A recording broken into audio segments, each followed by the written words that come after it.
Formation of character, किरदार की तश्कील। Emmanuel cantt के नज़दीक किरदार की तश्कील में कुछ चीज़ें हैं जिन्हें हमें ख़ास इम्पोर्टेंस देनी है, जिसमें पहली बात तो है एज, यानी उम्र की।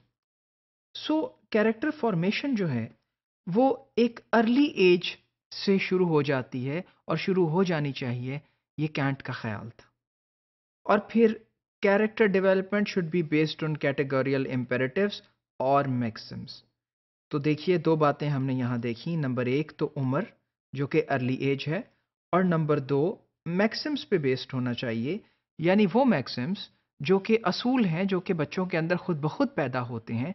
जब आप उन्हें मोरालिटी की बातें बताते हैं तो वो जो इखलाकियात के असूल हैं, वो जो लॉज हैं, वो जो रूल्स हैं जो उनके अपने अंदर डेवलप होते हैं, इन दो चीज़ों पे बेस्ड होने चाहिए।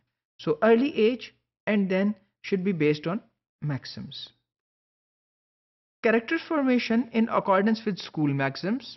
अब कैरेक्टर फॉर्मेशन स्कूल मैक्सिम्स के मुताबिक क्या है कि वो मैक्सिम्स जो स्कूल एज में डेवलप हो रहे हैं और स्कूल एज ए कम्युनिटी एक इम्पॉर्टेंट रोल प्ले कर रहा है उन मैक्सिम्स की तश्कील में, उनकी तकमील में।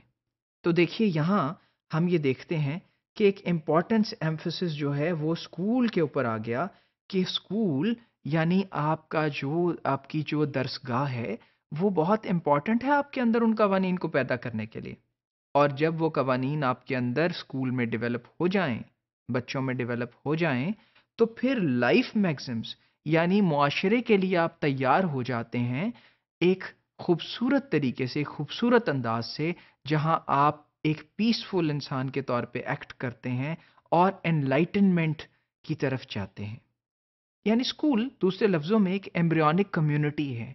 एक ऐसी कम्युनिटी है जो कि तैयार कर रही है आने वाले वक़्त के लिए बच्चों को। तो देखिए, 2 बातें बहुत वाज़ेह हो गईं कि education also for the future, not really for the present, and then enlightenment according to morality. ये 2 बातें हमारे सामने आती हैं। और फिर उसके बाद कैंट ये भी फरमाते हैं कि एक जब आप बच्चों में मैक्सिम्स डेवलप करें तो उनको एक क्लियर प्लान दें। उनको क्लैरिटी से बताइए कि this is what you are supposed to do and this is what you are not supposed to do. यानी अगर सोने का वक़्त रात को 8 बजे है, तो फिर 8 बजे सोने का वक़्त है, और अगर खेलने का वक़्त 4 बजे है शाम को, तो 4 बजे से 6 बजे तक खेलने का वक़्त है। लेकिन वो ये भी कहते हैं कि फिर इन रूल्स से एडहर करें, स्ट्रिक्टली इनको फ़ॉलो करें। इन रूल्स को आए दिन बच्चों के लिए चेंज न करें, क्योंकि इससे डिस्टर्बेंस पैदा होगी और मैक्सिम्स डेवलप नहीं हो पाएंगे। The next thing is that education of character includes not only a sense of duty but also the development of willpower and loyalty. Now, ये जो आपके लिए किरदार की जो तालीम है, किरदार के लिए जो तालीम है, वो सिर्फ सेंस ऑफ ड्यूटी के लिए नहीं है, लेकिन also for the development of will power. यानी आपके अंदर विल पावर। अब विल पावर क्या है?